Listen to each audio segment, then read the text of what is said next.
Nossa, tá muito ruim. Yes, time! Começou a aula, mas tá horrível a minha imagem. Mais do que o normal. Não tô falando dessa imagem, tô falando da imagem como um todo. Tá? Palhaçada. Antes que alguém faça alguma gracinha e seja reprovado. Tá? Essa imagem que eu digo é totalmente desfocada. E não é do efeitozinho cósmico aqui do bagulho, não. E ó, até aí, Juliana foi embora com a imagem ruim. Absurdo. Bom, vamos lá. Deixa eu botar aqui para compartilhar. Compartilhar a tela inteira.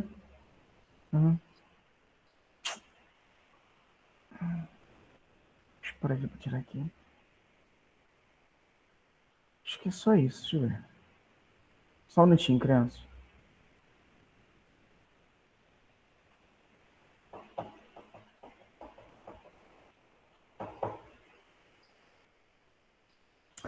E é isso aí, tá compartilhado.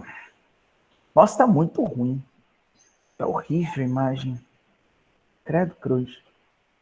Não sei se aí tá chovendo, mas aqui tá chovendo pra caramba. Aqui que eu digo Caxias, que é outro município, entendeu? Vamos lá, crianças. Aqui. Vamos começar exatamente aqui. Conhecer um pouco do contexto. Depois vamos para um exercício e para a finalização da explicação dentro desse contexto, tá? É mais ou menos isso que eu falei. Bom, nas últimas semanas, nós falamos um pouco sobre tensão, deformação, falamos como é que as principais fórmulas utilizadas, né? Que a tensão, lembrando que a tensão, ela pode... Atenção, o conceito de tensão, tá? Ele pode, quando eu falo tensão, eu posso estar falando de tração, compressão, cisalhamento, torção, flambagem, que eu não coloquei aqui, que vocês vão aprender em outras disciplinas mais avançadas, e assim por diante, tá? Então, quando eu falo tensão, é como um todo, tá? E o conceito de tensão, nós vimos que é a aplicação de qualquer força sobre uma determinada área. E que existe a mudança, a alteração da dimensão linear dessa área, seja por compressão, ou seja por tração, né? Ela está ligada a um itemzinho, uma letrinha que a gente chama de epsilon, que é esse epsilon aqui, tá? Que é a variação do que eu tinha no final, menos o que eu tinha no início, dividido pelo que eu tinha no início. Sempre assim, tá? É quase equivalente a uma porcentagem, tá bom? Aí fomos caminhando, entendemos o módulo de elasticidade, conceito de módulo de elasticidade, vimos que módulo de elasticidade, o módulo de rigidez, ou módulo de Young, que é esse Ezão aqui maiúsculo, está associado à inclinação da curva de tensão e deformação. Tá, ó. Quanto mais inclinada estiver essa curva, maior a rigidez do material, e quanto mais baixa estiver essa curva, menor a rigidez desse material. Dentro dessa curva reta aqui, dessa reta, que a gente vai conhecer agora, quando for passar cada ponto da curva tensão e deformação, essa reta, que é a primeira coisa que aparece quando a gente faz um teste de tração, compressão, seja lá o teste, é a reta, reta elástica, que representa o estado elástico do material. Ou seja, significa que em qualquer momento ao longo dessa reta, se eu parar de fazer a ação sobre o objeto, seja comprimindo ou tracionando, tá? Esse objeto tende a voltar às dimensões originais, às dimensões que ele tinha no início. Falamos sobre isso, essa aqui é a famosa lei de Hooke, tá? E a gente viu na semana passada que a gente consegue associar essa equação e essa equação, tá? A gente consegue brincar com essas equações, porque as informações de um estão contidas no outro, estão contidas no outro, e assim por diante, tá?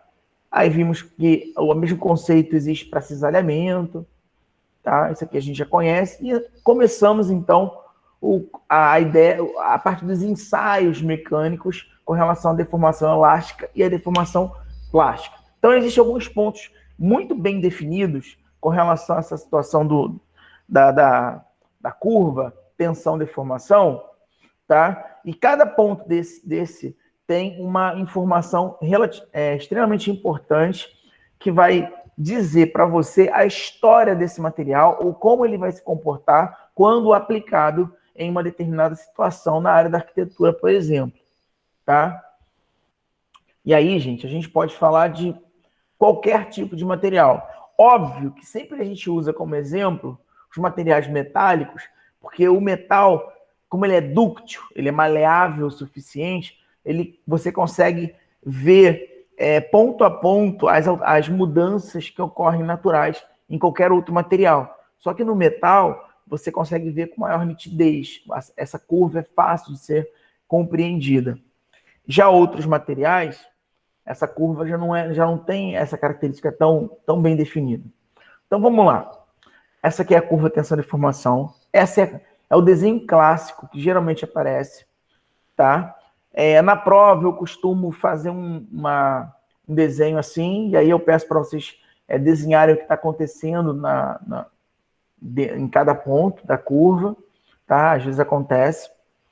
Enfim, vamos conhecer então a parte elástica da curva, que é essa partezinha, essa reta aqui, ó. E esses dois pontos que estão sendo marcados, e mais esse terceiro ponto aqui, que é o ponto M, tá? Então vamos lá. Primeiro de tudo, a gente tem um limite de escoamento. O que é o limite de escoamento? Lembra quando eu falei do sistema cristalino, que os átomozinhos... Deixa eu ver onde está. Ai, meu Deus. Deveria estar aqui. A minha... Lembra que eu na semana passada eu mostrei para vocês o cubo mágico? É cubo mágico, né? Que acontece? Significa que eu tenho, por exemplo, esse cubinho, todos esses quadradinhos aqui representam um átomo da estrutura cristalina desse material. Aí, quando ele chega nesse pontinho aqui, que é o limite de escoamento, tá? Esse limite de escoamento é como se ele tivesse assim, ó, na iminência de começar a querer virar, querer entortar. Mas se eu, de repente, liberar a energia, ele volta à posição original. Tá? Então, o limite de escoamento é quando os átomos já começam a querer, a cadeia atômica, né, o agrupamento atômico, ele começa a querer sair da posição original e ir para uma outra posição de menor energia. Porque na natureza, a natureza sempre busca a condição de menor energia. Sempre, sempre. A natureza sempre tenta gastar a quantidade menor possível de energia para qualquer coisa. Nesse caso aqui, acontece em nível atômico também. Então, no limite de escoamento, tá, o que a gente tem é essa tendência, essa vontadezinha de começar a sair da posição original de cada átomo, que é o escorregamento atômico, tá? E aí, daqui em diante, o átomo já era. O átomo virou... ele passou do limite de escoamento, pronto. Já não é mais... Eu posso até botar certinho de novo, ó, já não é mais a mesma face que era anteriormente. Ela mudou. Significa que agora ela está numa região que a gente chama de região plástica.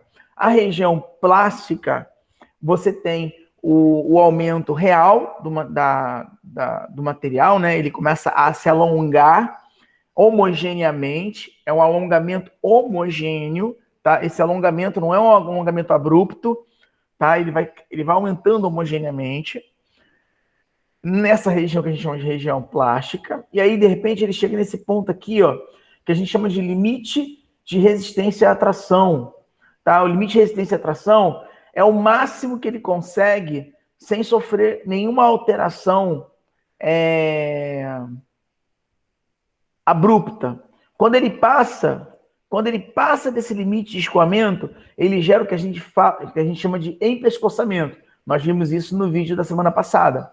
Na semana passada a gente viu um videozinho que o cara mostrou que agora tem uma região central, que é a região onde ela sofre toda a força que está sendo sobrecarregada sobre o objeto, e a gente chama de região de restrição ou empescoçamento.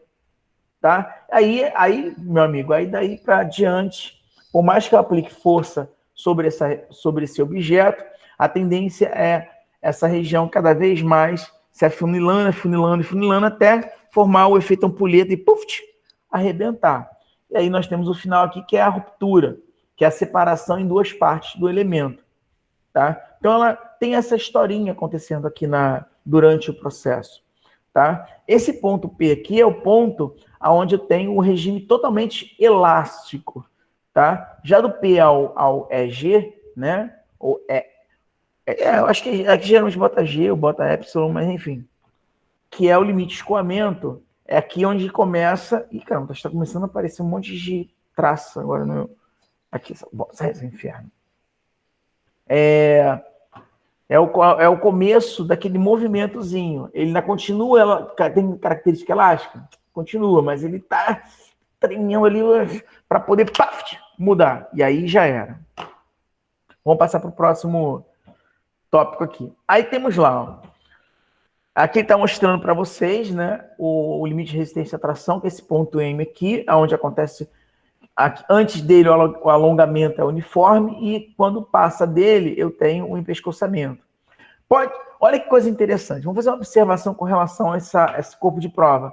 Note que esse corpo de prova, ele não é homogêneo, ou seja, a estrutura cristalina dele não está distribuída de forma homogênea. Por quê? Se esse corpo de prova tivesse a mesma quantidade de elementos químicos, parece cobre, né? Deve ser cobre, alumínio, alguma coisa assim. Se ele tivesse proporcionalmente a mesma quantidade de material ou de estrutura cristalina ao longo de toda a sua superfície, essa estricção ela não aconteceria aqui embaixo. Ela teria que acontecer no meio. Isso também é uma coisa interessante a ser observado quando você tem um elemento, ou um material que você está trabalhando, ou um material que chegou de algum fornecedor, e aí você pede para fazer um teste de carga. Quando você observa isso aqui, tu fala, esse material não é homogêneo. Vai dar merda quando eu colocar nos cálculos que foram feitos, vai dar merda quando eu for aplicar isso numa obra, numa situação qualquer. Tá? Enfim. Continuando, crianças. Ó. Aqui eu tenho duas curvas, tá? São características. Essa curva aqui é uma curva que eu posso considerar de um material que gera mudanças não tão... É um material dúctil que eu falo macio, tá? Mas não tão... Caraca, Jesus Cristo, tá entrando... Ai, merda, essas moscazinhas não é... Essas traças estão entrando na minha roupa aqui. Angústia. Enfim, desculpa. Então, continuando. Tá todo mundo ouvindo? Tá todo mundo ouvindo? Quer dizer, tem alguém aí, só para saber? Sim, Escutando sim, professor. Ai, que bom. Tá assim, uma sensação de vazio. Enfim, tu vê que o professor é carente. O professor é um bicho carente. O professor gosta de ter atenção. Então, continuando. Então, eu tenho essa curva aqui. Tudo isso que eu estou explicando para vocês, tá? Esquece. Vou falar baixinho. Esquece a matéria. Esquece. Tá? Tudo isso que eu estou explicando para vocês, estou explicando em perfil de concurso. Tá? Obviamente, eu estou falando, estou dando a aula, mas foca que todo esse conhecimento que eu estou passando para vocês, em todas as provas de concurso para arquitetura, esses gráficos caem. Todos esses gráficos caem. Se você pretende fazer um concurso para militar, ou um concurso para uma situação estadual, municipal, não tem como escapar disso. Vocês vão ter que responder questões relacionadas a esse tipo de... Quando fala na parte de engenharia de materiais ou ciências de materiais, questões relativas a esses gráficos. Tá? Então, não tenta só ficar pela ideia do aprender para fazer a prova, mas do aprender como se fosse um tiquezinho assim, dentro do seu futuro estudo, de repente, para algum concurso que você venha fazer. Tá? Só para vocês ficarem espertos. Porque às vezes você olha assim e fala assim, eu não vou usar isso nunca. Vai. Se não usar na vida real, né, provavelmente, em algum concurso, com certeza, você vai lembrar do tio Everton. E vai xingar minha pobre mãe, coitada. Professor? Oi. Aí, assim, fora do concurso, na minha vida de arquiteta, como Sim. é que eu vou usar esse gráfico? Show. Ou eu não vou usar? depende de que linha, qual é a linha da arquitetura que você vai entrar, vai estabelecer. Por exemplo, digamos que você vai trabalhar, você vai se especializar em estruturas metálicas, tá? Ontem eu conheci um arquiteto e também designer de interiores numa reunião de um projeto que eu estou desenvolvendo, e basicamente a nossa conversa foi sobre o comportamento mecânico dos materiais metálicos e o bate-pronto, o maluco já tem quase 20 e poucos anos na área, e a gente falava livremente com relação a essa questão dos gráficos. Por quê? Quando ele trabalha basicamente com estruturas metálicas e também trabalha na parte de construção de imobiliário, né, de estruturas para tudo que é relacionado à parte metálica, móveis, né, mobiliário, metálica, é a especialidade dele, é o ramo dele, as pessoas procuram ele quando quer esse tipo de material. Metal, por exemplo, mas poderia estar para madeira, isso entra para outras linhas. Então, por exemplo, quando ele vai te utilizar um tipo de alumínio de um determinado tipo de fornecedor, ele pede, por exemplo, para o fornecedor mandar essas especificações. Por exemplo, qual é a carga que esse material vai suportar, qual é o tipo de tensão que ele vai... a tensão elástica, né? Até que parte eu consigo trabalhar com esse material sem que ele rompa. O que acontece? O cara vai mandar isso para a fábrica ou para a própria fábrica dele, né? Para fazer toda a parte de manufaturamento do material. E aí, quando ele for aplicar isso num mobiliário ou for aplicar isso numa construção civil, por exemplo, esse cara, por acaso, só para vocês terem uma ideia de quem eu tô falando, tá? O nome dele é Ribamar, tá? E ele foi um dos caras, ele é o cara, né, o arquiteto e designer de interiores que construiu toda a parte externa e metálica do Village Mall, tá? Que é do lado do Barra Shopping. Vocês conhecem o Barra Shopping, obviamente. Village Mall é aquele shopping classe A, tá? Que você vai lá, você encontra Gucci, nananã, enfim, Zara. Se você for pretinho, cuidado com a Zara. Então, aí, enfim, foi ele que... Toda aquela parte de metálica estrutural foi ele. E nós tivemos uma conversa muito longa a respeito do projeto dele e tal, e que todo o projeto necessitou, tá,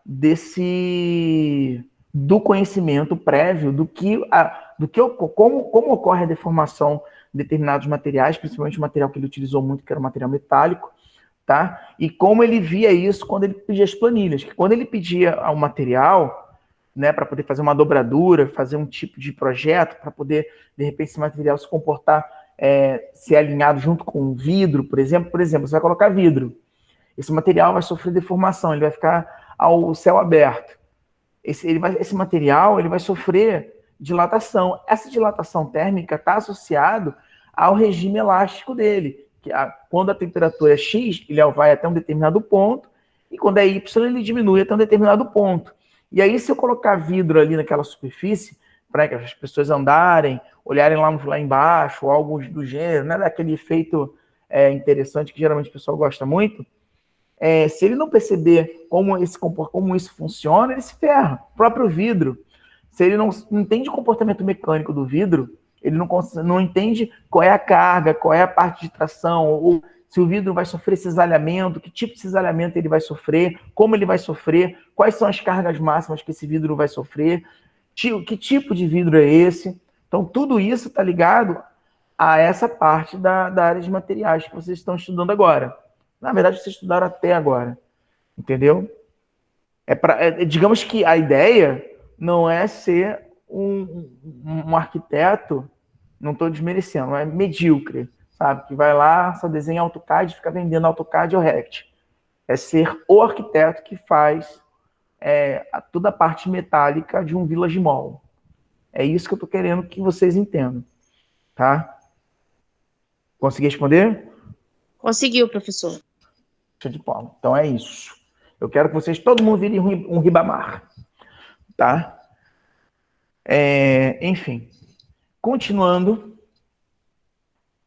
Vamos lá. Então eu tenho essa característica aqui, ó, essa carinha aqui desses dois caras aqui. Aqui é um tipo de material. Eu posso ter o mesmo material metálico. O mesmo material metálico, não, perdão. Eu posso ter metal. Aqui pode ser, por exemplo, eu posso estar falando do alumínio, e aqui eu posso estar falando do comportamento do aço inox. Olha que coisa bizarra. Às vezes a sua escolha pode gerar um problema, uma patologia na sua estrutura gravíssima.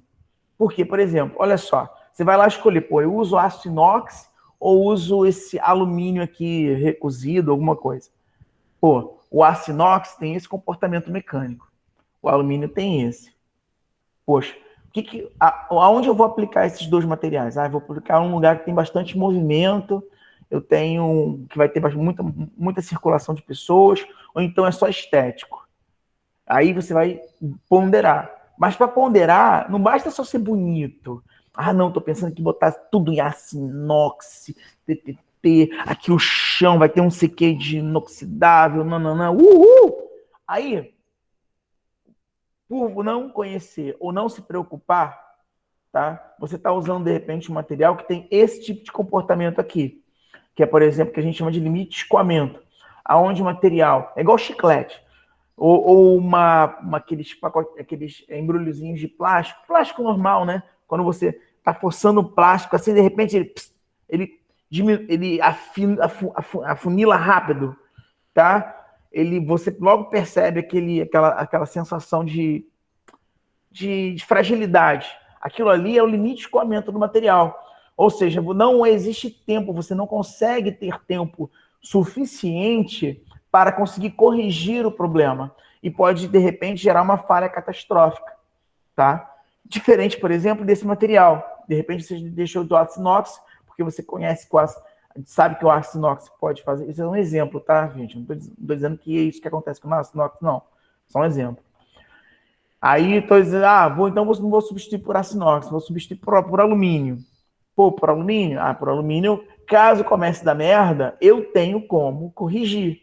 Porque eu sei que ele não vai gerar um limite de escoamento, tá? Ou seja, ele não vai gerar esse... Aqui, tem um plástico aqui, acho que dá para mostrar.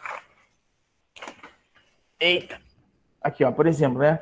Isso aqui, ó, tô puxando, pá. Aí, de repente, do nada, ó, ele pega no meio e, ó, puf, tá vendo? Esse é o limite de escoamento. Pior ainda, aqui esse plástico aqui ainda foi rápido, mas você consegue ainda ver, dependendo do tipo de plástico, ainda consegue ver, né? Como se fosse tipo um chiclete. Isso é ruim, dependendo do tipo de aplicação que você vai usar, tá? Enfim, então o que acontece? Tem esse tipo e esse tipo. E aí esse aqui, por exemplo, você consegue visualizar. Tem também a questão da questão da rigidez, né? Poxa, por exemplo, digamos que esse material aqui, ele é mais rígido que esse, ou o contrário. De repente, para a sua aplicação, para a sua necessidade, você precisa de um material mais rígido, que tem um maior módulo de resistência na região elástica. Ou então um material menos rígido, para poder absorver mais a energia, tá? Porque, de repente, você está, por exemplo, um sofá. Você vai desenhar um sofá, fazer um projeto de um sofá, tá? E aí o sofá, de repente, tem as bases de apoio do sofá, né? O braço, as pernas do sofá, né? São de metal, algum tipo de metal. Aí você vai escolher que metal que você vai escolher.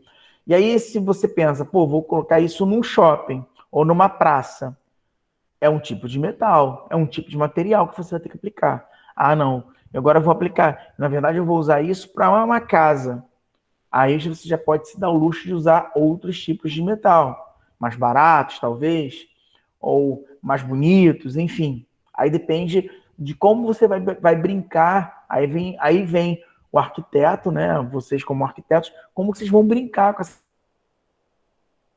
Tem que fazer um projeto de um sofá maravilhoso, que pode ficar muito bem em uma sala de uma casa de uma pessoa, como também pode ficar muito bem em um shopping para as pessoas sentarem. Mas só que tem um porém. No shopping, você tem o quê? Um fluxo absurdo de pessoas sentando naquele sofá ou naquele mobiliário. Diferente, como, por exemplo, desse mesmo mobiliário numa casa. E aí, como é que, qual metal que você vai escolher? Não é qualquer metal. Você vai ter que escolher um metal que vai perdurar tempo suficiente para que o shopping não tenha custos. E assim por diante. Estou falando de shopping porque, por causa do assunto que eu lembrei de ontem. Tá? Mas pode ser em qualquer outra situação que vocês preferirem. Tá bom. Antes, eu não vou chegar aqui. Essa aqui, talvez eu volte depois que eu apresentar os dois videozinhos para vocês. Eu quero primeiro que vocês... Cadê onde eu tô? Quem sou eu? Isso aqui, deixa eu fechar esse negócio de nota fiscal aqui. Ai, ai. Permitir. Vamos lá. Ai. Quem eu sou? Exercícios. Vamos lá. Vou fazer um exercício com vocês. Aí depois do exercício, tem uma aula, né? Que eu quero que você acompanhe, porque o cara faz uns detalhezinhos. Como eu não tenho aquele boardzinho, como não fala? É um blackboard, é aqueles quadrozinhos onde você pode escrever nele, né? E fazer exercícios. Enfim, eu não tenho, porque aquilo custa quase R$ 1.000. Eu não sou tão rico assim quanto vocês acham. Até porque eu moro em Jardim Gramados, em Caxias, perto do lixão. Continuando. Então, aqui eu tenho um exercício. Tá? É um exercício muito comum do que vocês vão ver quando eu for aplicar na prova de vocês. E depois eu vou mandar. Me lembra, por favor, que eu sempre esqueço. De verdade, eu sempre esqueço. Me manda, por favor, lá no grupo. Professor, manda o link da página dos exercícios. Tá? Tem uma página só de exercícios, é dali que eu tiro a boa parte da prova, senão às vezes é 100% da prova. Tá? Muda um valor ou outro só para constar, porque na verdade eu quero que vocês, se vocês vão entender ou não a evolução do processo e o conceito geral. Vamos lá, continuando. Então aqui eu tenho uma barra de seção circular com um diâmetro de 25,4 milímetros, tá? Aqui, ó. Está sujeita a uma tração axial de 35 quilonewtons. Ele pede para calcular o alongamento, a deformação, o alongamento da barra, supondo o comprimento inicial 3,50 milímetros. Tá? Então, ele diz qual é a carga que está sendo aplicada e o diâmetro dessa barra. Então, você tem uma barra de seção transversal, né, que é muito conhecida como bitola, né? A seção transversal tem um diâmetro. Então, o que o cara faz? Olha só. Primeiro de tudo, a gente precisa calcular a área. Note, o que é a tensão? Tensão é igual a força dividido pela área. Tensão é igual a força dividido pela área.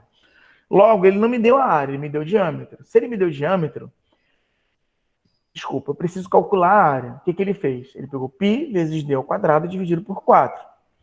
Tá? Onde o diâmetro é 2,54 elevado ao quadrado, né, dividido por 4. E aí aqui, tá? Isso é importante. Aqui ele já jogou em centímetro quadrado, espertamente. Por quê?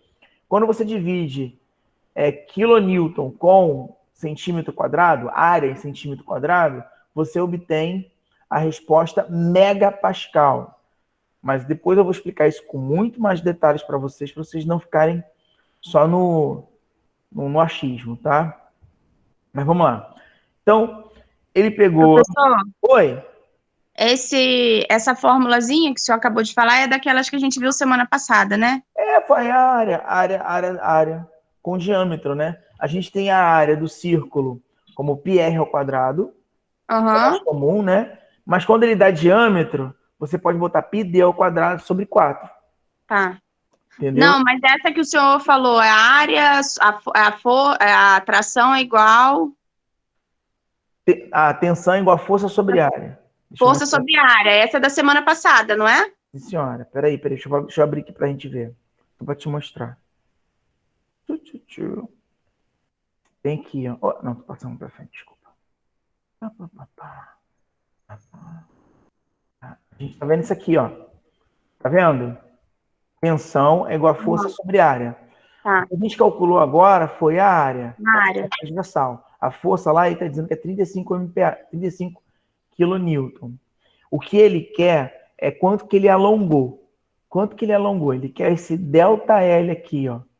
Quanto que ele alongou. Ou seja, o que ele tinha de início e aonde ele chegou no final. O pedacinho que ele aumentou. Visto que ele está sendo tracionado. Tá? Tracionado ou comprimido? Não, acho que tracionado. Tá sendo tracionado. Tracionado, né? Então, vou deixar até aqui já ali naquele esquema, que eu já vou abrindo para lá. Aí, vamos lá. Dá mais um pulinho aqui. Deixa eu ver onde ele para. Tchucu. Aqui. Então, ó. Em resumo, ele achou a área sendo 5,07 centímetros quadrados. Tá? Poderia estar em milímetro? Sim, poderia estar em milímetro, sem problema nenhum. Ia estar em milímetro quadrado, e aí era só você multiplicar, dividir por 100 duas vezes. Tá? Para você sair de milímetro para centímetro. Tá bom? Você divide... Não, perdão, só divide por 100. Uma vez só. Perdão, falei besteira. Desculpa, anota isso no papelzinho. De milímetro quadrado para centímetro quadrado. Não, perdão, é 100 duas vezes. É porque é milímetro, decímetro, centímetro. Você divide por 100 duas vezes. Anota isso. De milímetro quadrado para centímetro quadrado, você divide por 100 duas vezes. Tá? E aí foi onde ele chegou aqui, a 5,7 centímetros quadrados. Aí, ó, a pergunta, né, o que o problema nos solicita é o seguinte: como queremos encontrar o alongamento da barra, ΔL, né? Quanto que ela alongou, visto que ela está sendo puxada, ela aumentou de tamanho, ela aumentou um valorzinho. Então, ó, o que ele está querendo? Então, vamos calcular a partir dos valores da deformação. O que é deformação? Deformação é ΔL sobre L inicial. Deformação é esse ΔL dividido sobre L inicial. Vou mostrar lá para vocês onde está esse trem. Ó, aqui, ó, ΔL sobre L inicial. Esse epsilon, deixa eu aumentar que tá pequeno, né? Eu sei. Esse epsilon aqui, ó, é ΔL dividido por L inicial, tá? O que ele quer é o ΔL. Então, vamos lá. Como é que a gente faz esse trem? Como é que a gente sai daqui? Aumentando. Aumentou. Ó, então, ó, precisamos encontrar quem? O delta E, né? Que foi fornecido no exercício. Ó, o delta E não, perdão. O L inicial. O delta E, porque Peraí. Para tudo. Deixa eu ler aqui de novo. Uma barra de seção transversal 25,4. Está sujeita a uma atração axial 35. Ótimo. Calcular o alongamento da barra, supondo que o inicial... Tá, ele falou aqui, ó. A partir do delta E, tchucu, comprimento... Ah, tá, o comprimento inicial que foi dado no início. Isso, do exercício. Esse é o comprimento inicial. Desculpa, eu entendi errado quando eu li.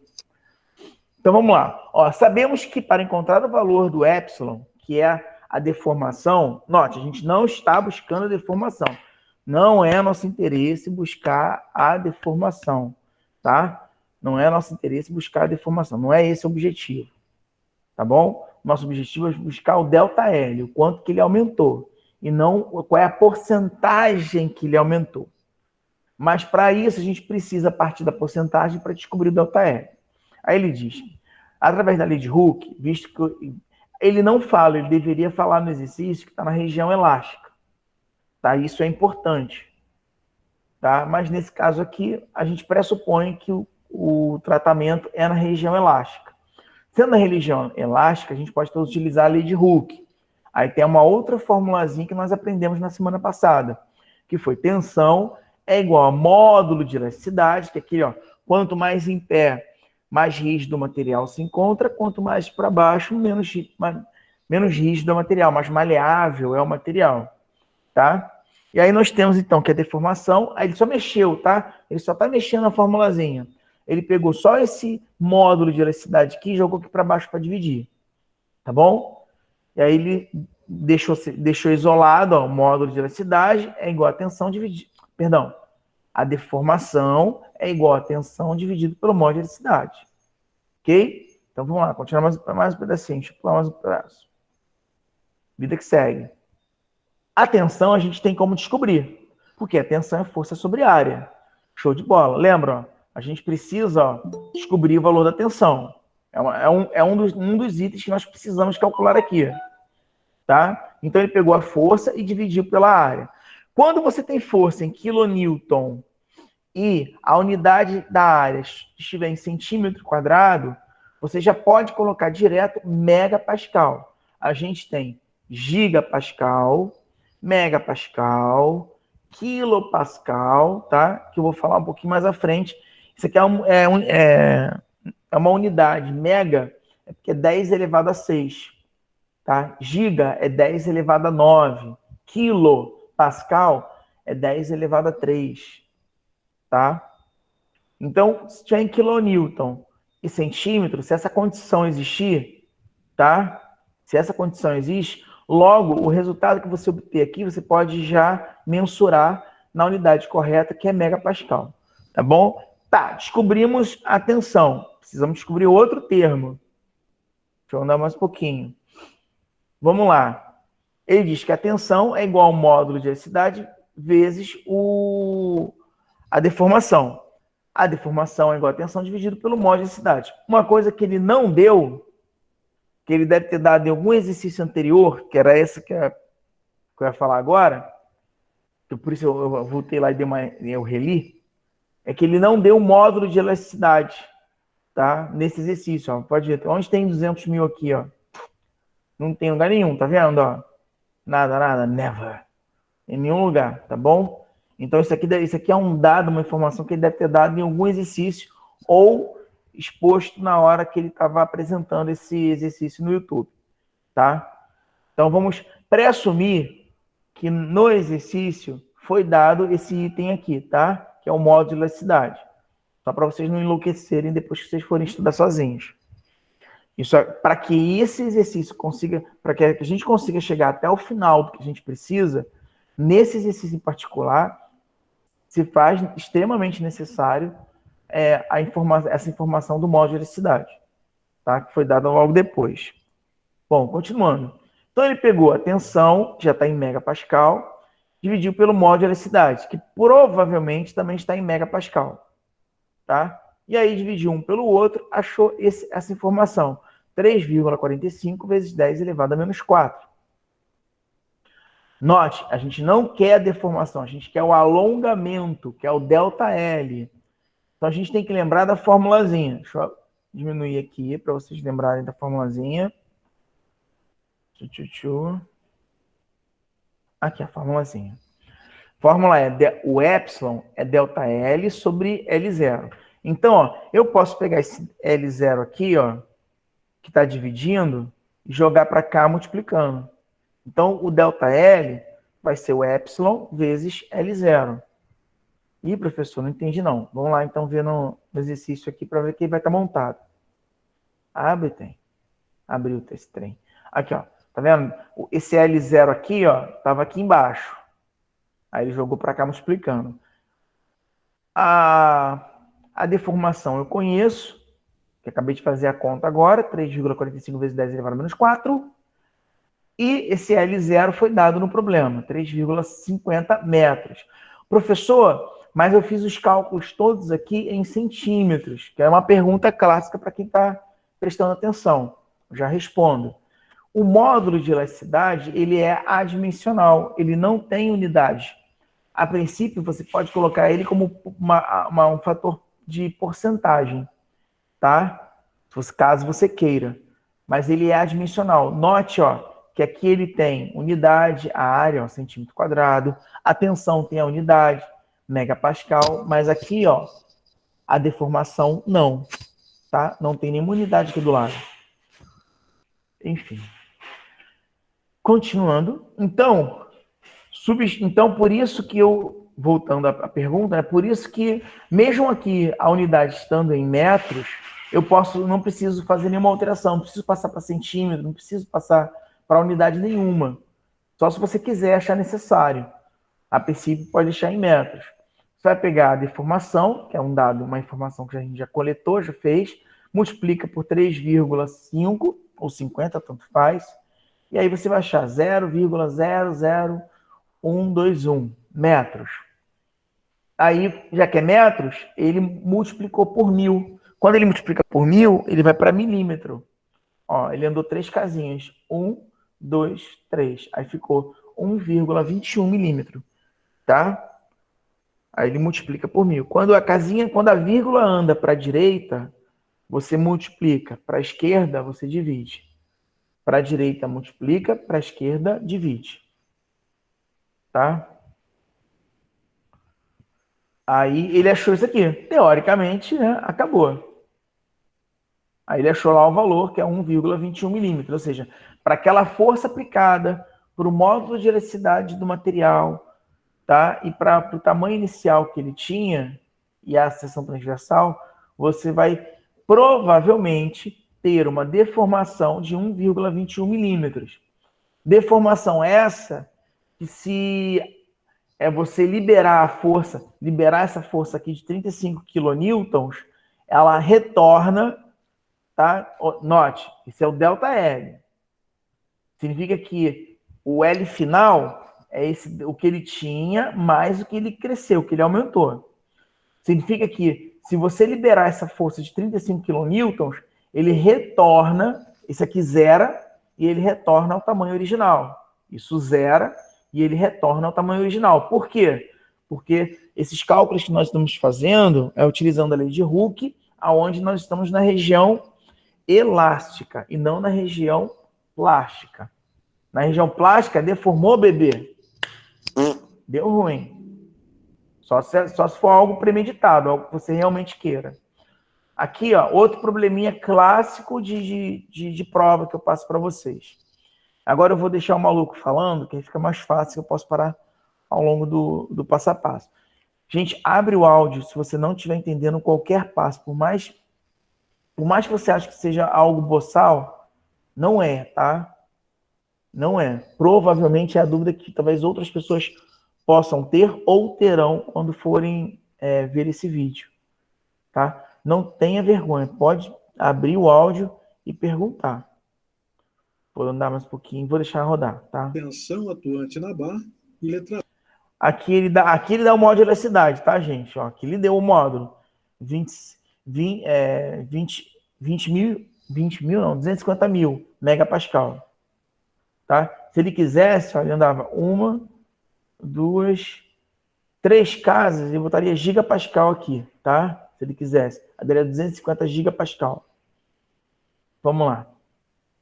Então, ó, qual é a tensão atuante na barra? E qual será a deformação? Aqui ele quer o epsilon. Aqui ele quer o epsilon. E a tensão atuante, ele quer a carga. O deltazinho, né? Tensão é igual a força sobre área. Ele quer o delta, aquela letrinha grega minúscula, né? Que é o delta minúsculo. Tem um delta maiúsculo, que é aquele triângulo, e o delta minúsculo é aquela letra meio tortinha, meio esquisita. Então, deixa eu só voltar, acho que para onde ele começa a iniciar a explicação,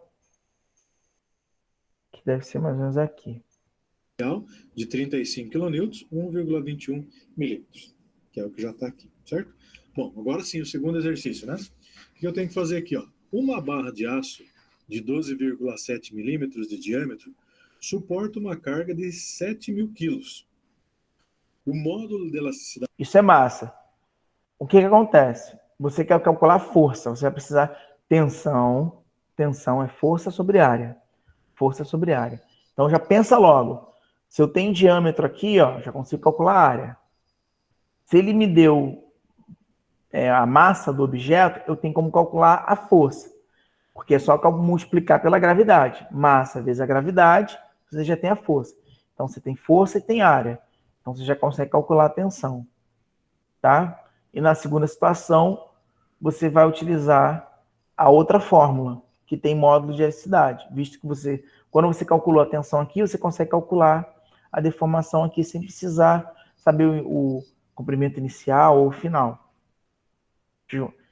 Aqui, a gente vai precisar depender se o cara vai utilizar a gravidade sendo 10 ou a gravidade sendo 9,8. A gravidade do aço nesse exercício é de 205.000 MPa. que eu tenho que fazer? Letra A, qual é a tensão atuante na barra? E letra B, qual será a deformação dessa barra aí? Tá? Partindo já para a nossa resolução, eu vejo o seguinte. Mais uma vez, a primeira coisa que eu tenho que fazer é a área da seção desta barra aqui. Olha aqui o que ele disse, uma barra de aço de 12,07 de diâmetro. Né? Então, a barra também tem uma seção circular. Barra de seção circular, a área é igual a π vezes diâmetro ao quadrado dividido por 4. Partindo já para esse cálculo, o π vezes o que eu tinha lá em milímetro, né? Já colocando ele em metro aqui, seria 0,0127 ao quadrado dividido por 4. Tá? Ou seja, eu tenho... Ele só está calculando a área, tá, gente? Aquilo que eu falei para você. Se ele deu diâmetro, logo eu posso calcular logo a área. Esse tipo de problema você nem perde seu tempo pensando, elucubrando.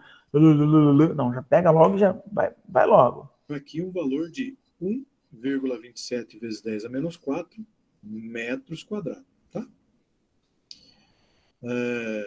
Você poderia também fazer em centímetro, em milímetro.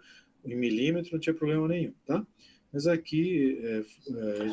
isso é importante. Isso é importante. Ele foi esperto, porque lá para frente ele vai trabalhar, vai precisar dessas informações estar em metro quadrado. A princípio, eu diria para vocês deixar em centímetro, ou até milímetro mesmo, tá? Porque aí a gente pode depois fazer a brincadeira do andar para a esquerda, andar para a direita. Vai ser melhor. O exercício anterior a gente fez diferente, né? Mas aqui vamos fazer em metro, tá? Então, vamos lá. O que eu preciso agora? Eu já tenho a área aqui que eu calculei lá atrás, né? 1,27 vezes 10 a menos 4 metros quadrados. O que eu preciso saber agora, né?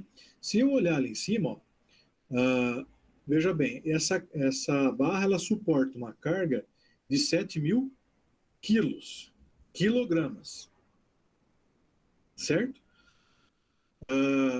Eu preciso saber a força que está sendo exercida nela. Você sabe que a força é igual a massa vezes a aceleração da gravidade, certo? Isso significa que aqui eu tenho a massa, né?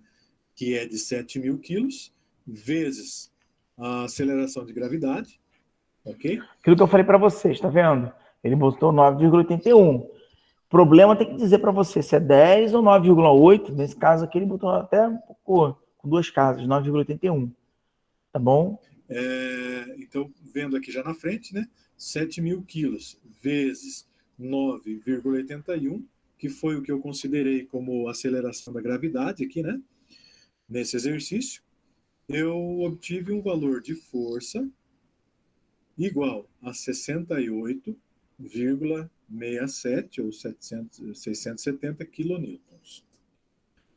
Certo? Então, é uma conta bem tranquila, né? Bem básica também. Então, aqui agora eu já tenho os valores de área, né? Que eu achei ali atrás, 1,27. Show de bola. Por favor, nunca esqueçam, tensão é igual a força sobre área. Quer dizer, nós, né? A gente está acompanhando o exercício, ele descobriu a área a partir do diâmetro, descobriu a força a partir da informação da massa. Aí agora ele vai dividir força sobre área, ele vai achar... Aí o que ele fez? Ele não achou quilonewton, ele achou 68,607 quilonewton. Ó, aí ele andou 3 casinhas para lá, ó. 1, 2, 3, que é quilo. Quilo é 1000. K, esse K que aparece aqui, é uma forma matemática da gente expressar a notação científica. Ao invés de botar 10 elevado a 3, o cara substitui pela letra K. É igual quilograma. O K do quilograma, aquele K é 10 elevado a 3 gramas. Ao invés de botar 10 elevado a 3 gramas o tempo todo, o cara bota quilograma. Eu tenho 1 quilograma. Eu tenho 10 elevado a 3 gramas de alguma coisa. E aí ele andou 3 casinhas para cá, multiplicando por 1000, exatamente porque tem 1000 aqui, ó, só para ficar a unidade de Newton, para ficar Newton por metro. que eu acho que ele vai mostrar o passo a passo aqui. Deixa eu andar que eu me empolguei. Certo? Então, é uma conta bem tranquila, né? Bem básica também. Então, aqui agora eu já tenho os valores de área, né? Que eu achei ali atrás, 1,27 vezes 10 a menos 4 metros quadrados. E também a força de 68.670 newtons. Tá? Por que isso? Porque newtons por metro quadrado, né? Depois eu vou ter o megapascal, tá? Só por isso. Mas se você quiser converter depois, não tem problema. Então, já partindo para a resposta aqui da letra A, que diz o seguinte: qual é a tensão atuante na barra? Gente, ele errou, ele se equivocou. Não é um erro, ele equivocou. Newton por metro quadrado é só Pascal puro, só o PA, tá bom, gente? Deixa isso bem claro, é só o PA, P de Pascal, tá bom? Newton dividido por metro quadrado, tá? É Pascal. Tanto que ele botou mega, que é 10 elevado a 6, porque ele andou 6 casas. 1, 2, 3, 4, 5, 6. Ficou 540,708. Ele arredondou aqui para 541. Tá? Ele andou 6 casas. 1, 2, 3, 4, 5, 6. Aí por isso que ficou mega. Tá? Só para vocês entenderem. Note, eu não estou mudando unidades. Não é aquela regrinha do metro quadrado, centímetro quadrado que eu expliquei lá atrás, não.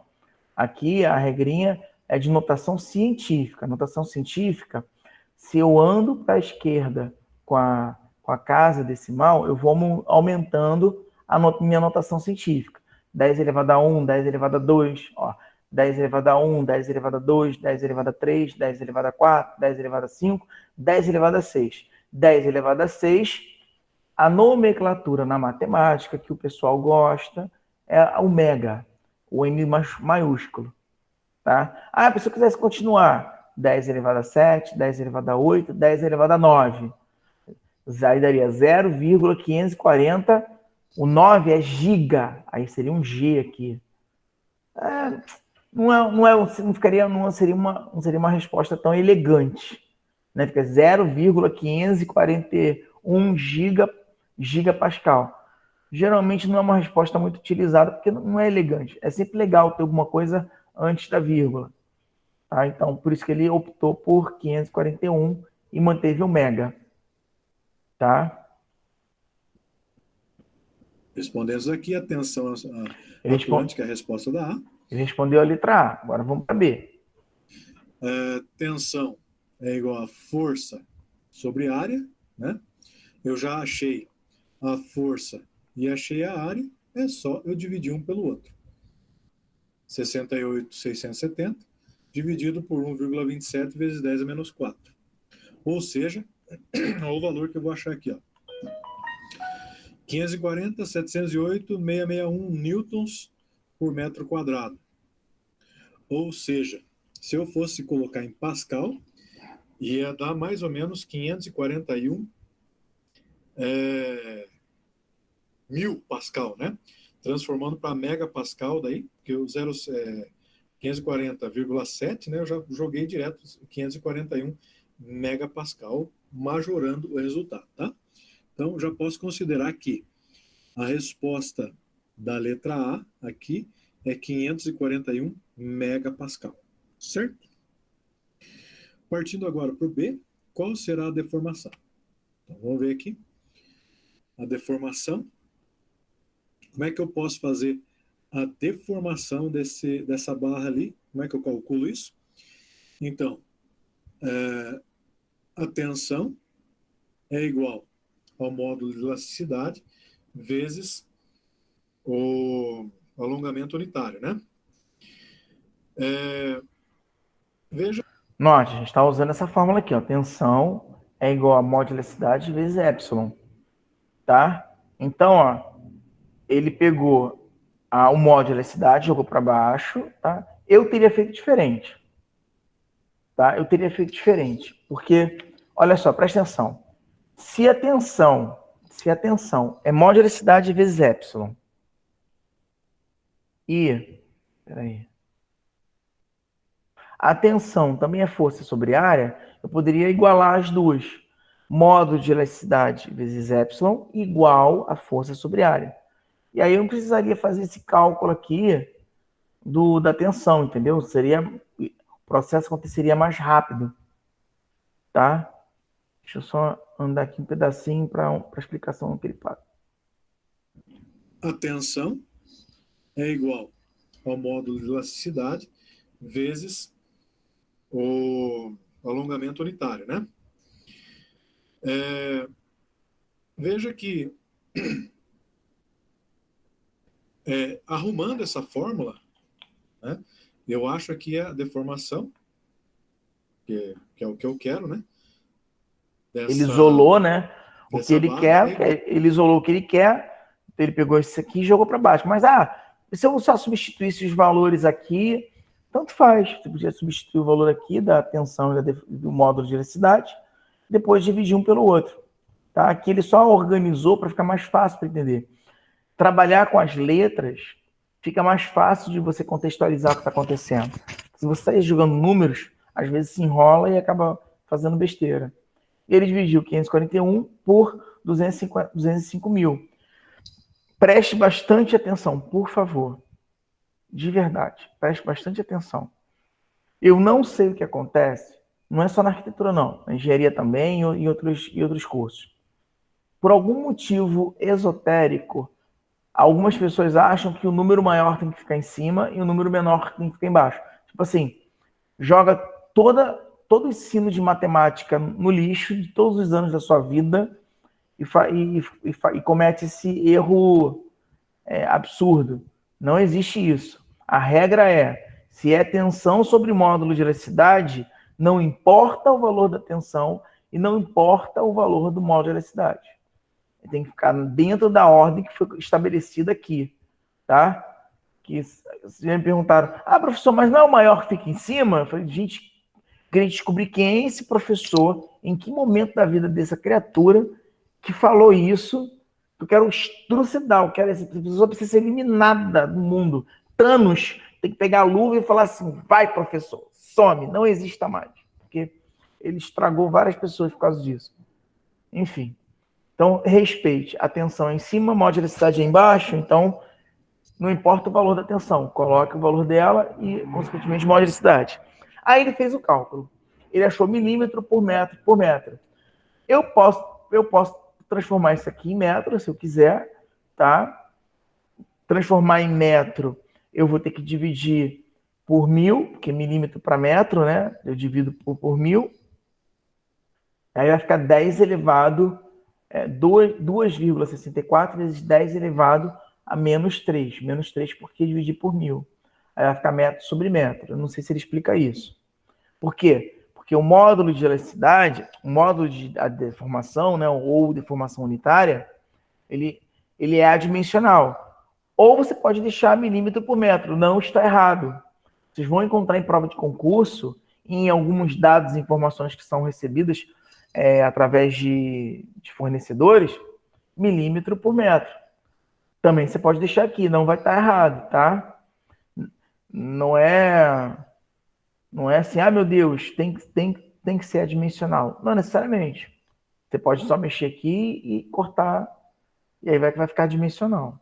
Mas vamos ver aqui o que acontece. A tensão dividido pelo módulo de elasticidade que foi dado aqui no exercício, né? Então, eu acabei de achar a tensão, não foi? 541 MPa.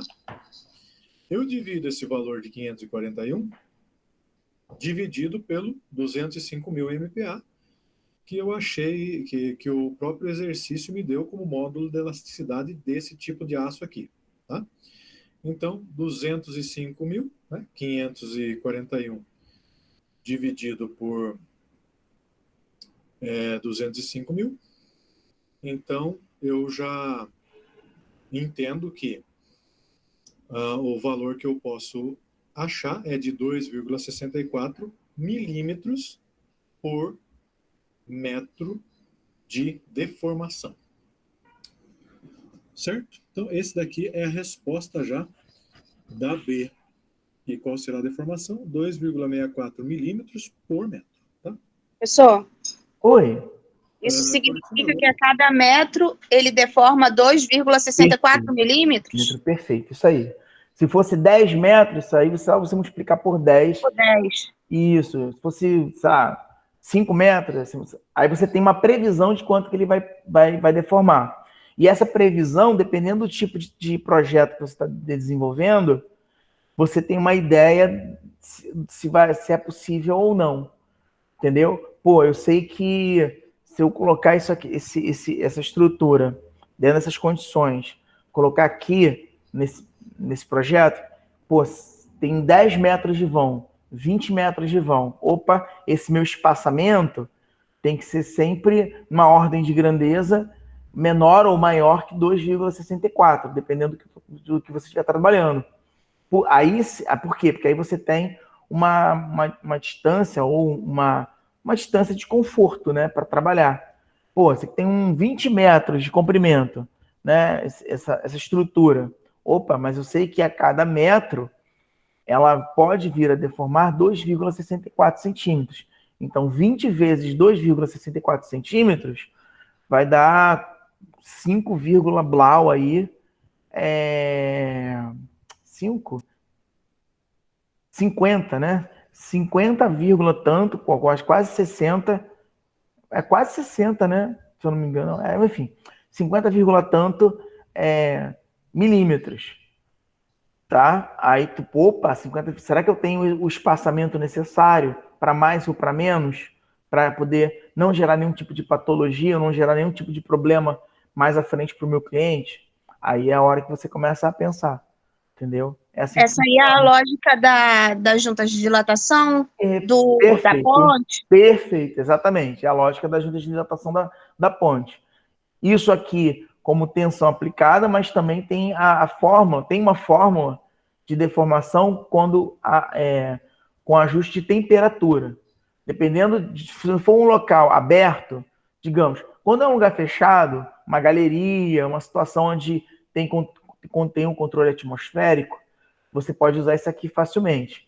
Mas quando é algo aberto, aí você usa a fórmula de tensão com temperatura. Aí existe uma formulazinha bem simples. Eu vou até procurar, e aí até coloco aqui, porque acho que é importante isso que você falou, acho que é bastante relevante. Que tem as juntas de dilatação, que também está associada à questão de temperatura quando você está em um ambiente aberto, onde a temperatura vai variar. Que aí também tem um cálculo de tensão para juntas de dilatação, também. Entendeu? Segue a mesma linha de raciocínio. Perfeito o que você falou, perfeito. Agora para o exercício número 3, que ele, apesar de ter um enunciado bem grande, ele não é difícil de responder.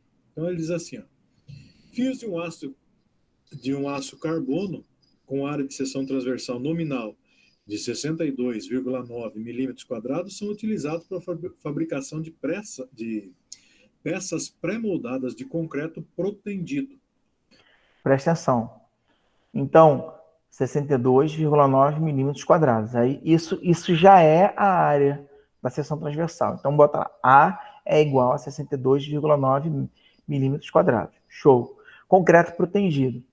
Concreto armado, protegido é um concreto que a estrutura dentro dele, o ferro, é tensionado, tá? Para fazer grandes estruturas de embalanço.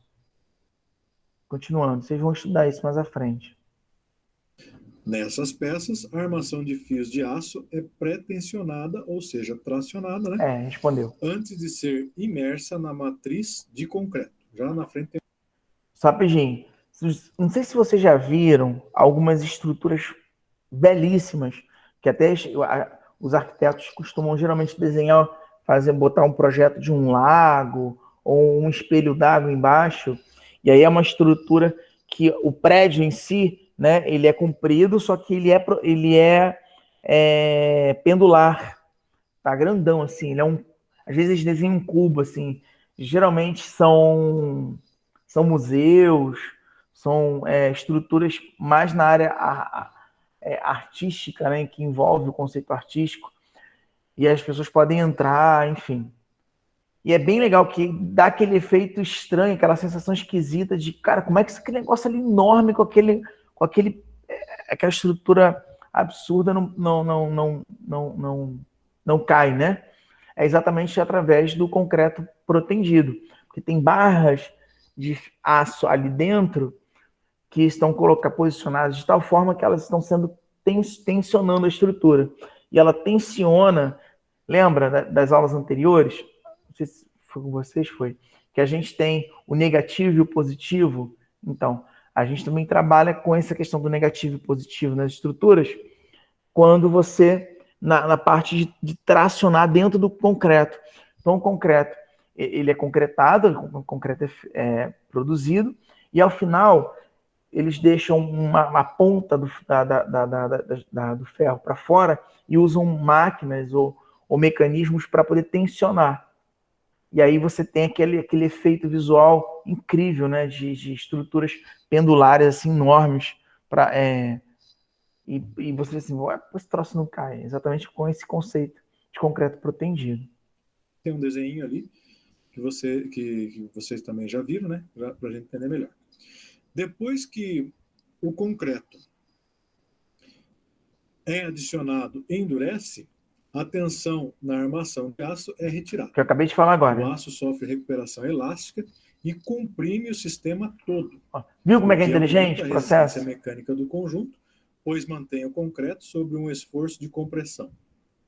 O valor do módulo de elasticidade desse... Eles pegam, tracionam a estrutura, jogam o concreto, quando o concreto estiver seco, né, passar pelo processo de cura, eles liberam a energia e aí aquele material, aquele metal que está lá dentro, ele comprime, ou seja, ele segura o concreto. Esse aço é de 200 GPa, ou 200 mil MPa. Assumindo que esses fios de aço sofrem uma deformação elástica de 1%, 1%. Quando foram pré-tensionados... Isso é coisa pra caramba, tá? Foi a força em 1% é coisa pra caramba, tá? Isso aqui é só para extrapolar, para poder fazer o cálculo. Porque, na verdade, raramente vai chegar a 1%. É 0,2, 0,3, 0,005. 1% é coisa pra caramba para tensionar. A qual eles foram submetidos no processo de pré-tensionamento. Esse é o exercício. Aqui na frente, né? Abaixo é representado um esquema de uma viga protendida, na qual são colocados os fios de aço, denominados cordoalhas, né, que tem aqui na figura, já mostra, que são tensionados por tração. Bom, eu acredito Essa é a cordoalha, tá vendo? A cordoalha vem aqui embaixo, tá? E aqui é uma viga comum, só para vocês entenderem. Aqui é uma cordoalha, tá? E aí ela é tracionada. E aí depois, concreto pronto, ele libera essa tração e aí você tem a compressão da estrutura. Vocês conheçam como que é uma viga protendida, né? A viga protendida, ela é... Aqui é uma viga protendida. Aqui é uma viga de concreto armado. Concreto armado, protendida. Pré-moldada, com uma armação de aço e concreto. E aonde ela vai sofrer tração, são colocadas cordoalhas. Não sei se está dando para ver bem aqui. Aqui está escrito cordoalhas esticadas, tá? Aqui é uma viga comum, né? E aqui é uma viga de proteção, tá? Uma viga protendida. Então, existem aqui alguns espaços, tá? Onde são colocadas as cordoalhas, né? De aço. E essas cordoalhas, elas são tensionadas mecanicamente e são travadas, né, fazendo com que essa estrutura aqui ela tenha uma resistência muito superior do que uma viga comum de concreto armado, por exemplo. Tá? Depois que ela é tensionada, é colocado uma nata de concreto para poder preencher os espaços vazios que ficaram entre... Essa nata de concreto é chamado grout. Tá? Para vocês já conhecerem a palavra. Às vezes pode ser que alguns de vocês não tenham a experiência em campo, e vocês vão ouvir muito essa palavra, grout. Grout é um tipo de concreto que basicamente não tem brita, tá? Mas ele é um concreto de alta performance. E ele tem uma fluidez, ele é muito fluido para poder tampar exatamente todo tipo de imperfeições que possam ocorrer no concreto. Ou na técnica que está sendo aplicada. A própria cordoalha e a parede de concreto nesse espaçamento que tinha, onde passou essa cordoalha de aço, tá? Então, isso subentende uma viga protendida. Quando vocês fizerem lá a disciplina de concreto protendido, vocês vão entender melhor dessa estrutura aqui, tá bom? Se eu não me engano, vocês vão aprender em sistemas estruturais 3, tá? Tem um comigo, 2, que é um pouquinho mais relacionado também ainda a um pouquinho de resistência de materiais, mas vai entrar outras coisas. E aí depois tem o 3. Aí no 3 que vocês vão ver um pouquinho concreto protegido, concreto armado. Tipo, fazer escada, caixa d'água, laje e assim por diante. Bom, então a resolução. Eu sei que a área é de 62,09, que foi dado aqui, foi dado aqui, ó, no exercício, 62,09, tá? Então tá aqui. O módulo de elasticidade também é dado no exercício, que é de 200 GPa, ok? A deformação também é conhecida, né? 1% é a deformação.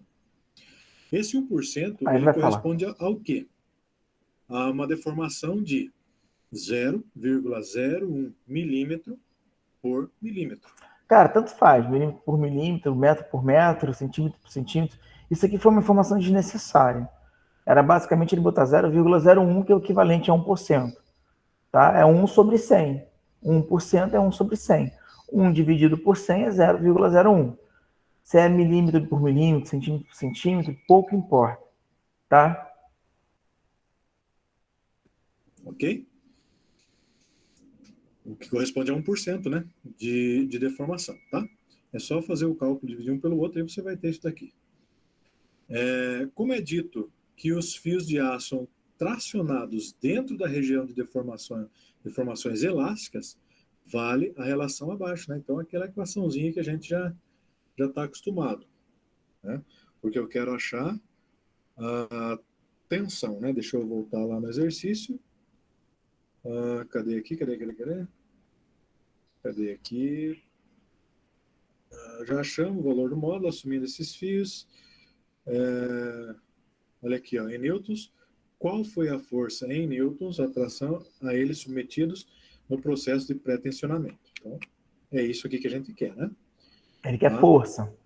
Tração, a tensão que foi aplicada nele. Bom, como eu já tenho o módulo...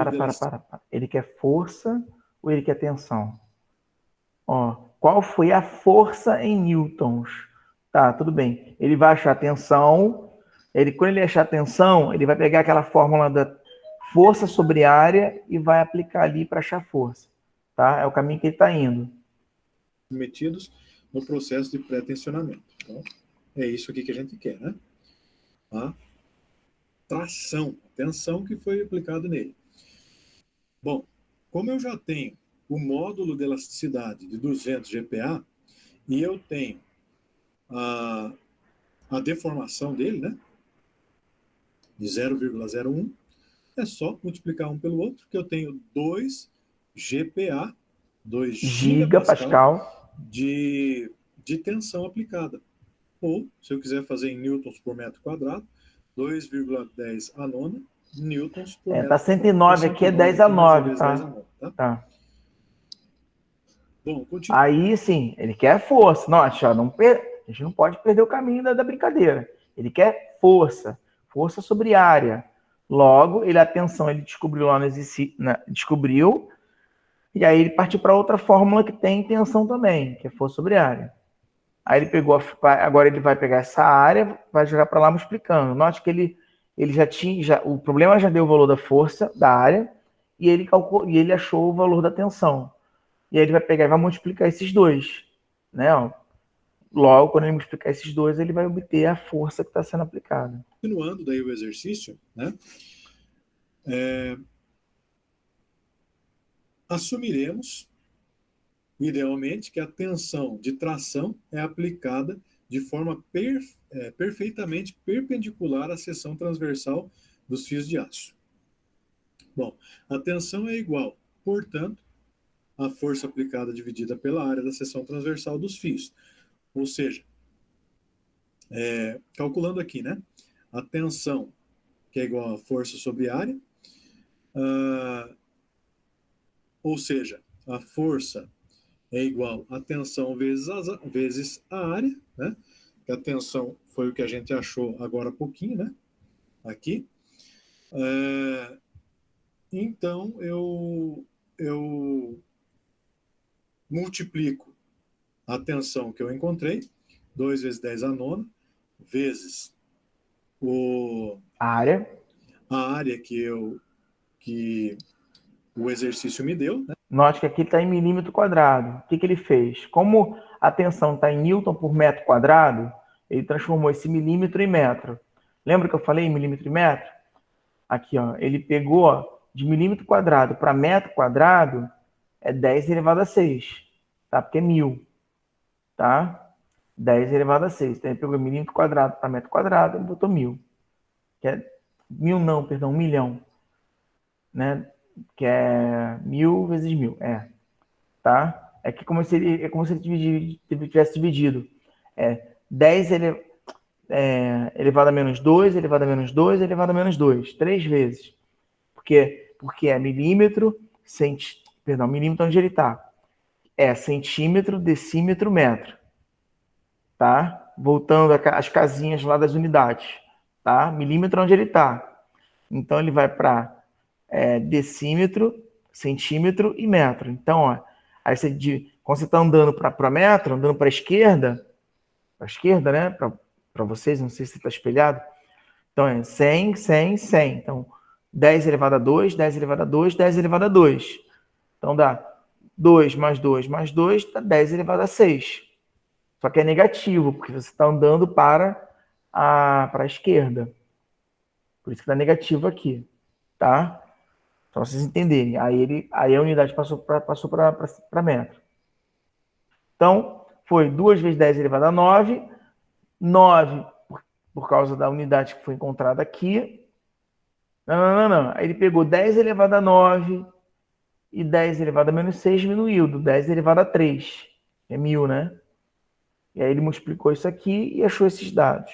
Ou se você conseguir jogar isso tudo na calculadora científica, sem fazer besteirinha, você vai achar o mesmo resultado. O que ele fez? Ele andou 3 casinhas. Ó. 1, 2, 3. Por que ele andou 3 casinhas? Para ficar 10 elevado a 3. 10 elevado a 3 é a mesma coisa que quilo na matemática, né? É só um formalismo matemático. 1, 2, 3. Ele errou aqui, ó. Era para ter parado aqui, tá, gente? É 125,8. Ele botou outra unidade. Vamos ver se de repente ele corrige. Né? 62,9 vezes 10 a menos 6, porque aqui eu estou calculando em milímetro, né? E eu precisaria que eles estivessem em metro, por isso ali o menos 6. Então, eu resumindo aqui, e já achando a resposta do exercício, eu tenho 125,800 newtons, né? Ou seja, 1.258 kilonewtons. Não. Eu acho que ele errou. É a resposta acho que ele vai ver, peraí. Desse último exercício aqui. Não, ele não viu o erro. Então, respondendo lá. Ele não viu o erro. Voltando um pouquinho aqui. Qual foi a força ele não viu o erro que ele pediu, né? A qual eles foram submetidos no processo de pré-tensionamento. Voltando lá na resposta. 1.258. Não. 125,8 kilonewtons. Tá? Ó, se a gente andar 3 casinhas para cá, ó, 1, 2, 3, a vírgula bate aqui, ó. Tá? Então, tá equivocado. Só se aqui tem um zero a mais e ele errou aqui. Ou ele errou aqui ou ele errou aqui. Tá? Um dos dois. Tá bom? Depois vocês dão uma olhada aí, dá uma verificada aí de onde ele errou. Passa para mim. Vamos para o próximo exercício. Calma, tá acabando a aula. Sei que vocês ficam meio ansiosos. Vamos lá, eu preciso ter parar aqui. Isso aqui é meu marco zero para considerar a aula redonda para vocês, tá? Professor, Oi, fala comigo. se ele não tivesse usado a potência de 10 aí, já daria o resultado, 125,8. Muito provavelmente. Deixa eu voltar lá para o que você falou.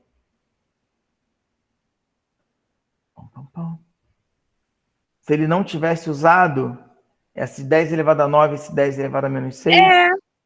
Já daria 125,8. Porque olha só, 10 elevado a 9, 9 menos 6 dá quanto? 10 elevado a 3. 10 elevado a 3 é 1000, é K. Exatamente isso que você falou, perfeito. 2,62 vezes 9 daria 125,8, 10 elevado a 3. Só que 10 elevado a 3 a gente substitui pela letra K. Então, já é oficial. Confirmamos que ele errou para andar com a vírgula ali. Show. Obrigado. Agora vamos reforçar a explicação da curva tensão-deformação, tá? Como eu falei para vocês, eu não tenho o dashboard, sabe o que fala? Acho que é dashboard. Dashboard para poder ficar rabiscando. Eu vou ter que utilizar algum colega que já fez isso na internet. Então, aqui ele vai fazer uma curva tensão-deformação e vai explicar ponto a ponto e vai dar umas outras informações interessantes que eu não falei logo lá no iniciozinho. Fala pessoal, beleza? Está na hora de mais um vídeo de ciência dos materiais. Desta vez, então, nós iremos analisar o comportamento de diversos tipos de materiais quando esses estão sujeitos a tensões, tá pessoal? Ou seja, quando você tende a esticar o corpo, você aplica uma força no corpo e você analisa então como que esse corpo ele aumenta de tamanho quando você aplica essa força, tá ok, pessoal? Iremos então aqui fazer um gráfico, tá pessoal? Esse gráfico aqui é um gráfico de tensão versus deformação para alguns tipos de materiais aí mais básicos, mais importantes, tá? Para tensão, pessoal, geralmente nós utilizamos em engenharia a letra sigma para indicar tensão. E a deformação, sigma. Geralmente nós utilizamos a letrinha epsilon para indicar a deformação. Bom, eu estava falando o tempo todo falando delta minúsculo, né? Sigma. Tô de bola. Tá? Peraí. Rho é tipo um P. É sigma. Pessoal, o que é a tensão e o que é a deformação? Bom, primeiramente, pessoal, você deve perceber o seguinte, né? Geralmente nos testes, tá, de tração, o que você faz? Você pega, então, um corpo de prova, tá? Um corpo de prova, assim. Esse corpo de prova, geralmente, ele possui aqui uma certa área A, tá? E aí você vai, então, aplicar uma força F aqui, ó, tentando esticar esse material. Aqui é tração. Ou seja, você vai, então, produzir uma tensão nesse material, tá, pessoal? Tensão, gente. Tensão abrange várias características do elemento. Ele pode sofrer tração, compressão, cisalhamento, torção, flambagem, flexão. Então, a palavra tensão engloba todos esses outros elementos. É que, às vezes, a pessoa, quando está falando ali, né, ele pré-assume que você já tem esse conhecimento prévio já memorizado. Então, aí, ele chama tensão, ele já associa a tensão como se fosse o conceito de tração. Isso é um equívoco que é bom a gente não cometer. A tensão nada mais é do que a força sobre a área, tá? Na verdade, pessoal, a tensão, né, é um nome mais bonitinho que o pessoal da engenharia dá para pressão, tá, pessoal? Inclusive, a unidade de tensão é Newton por metro quadrado, é a mesma unidade de pressão, né, Pascal, tá?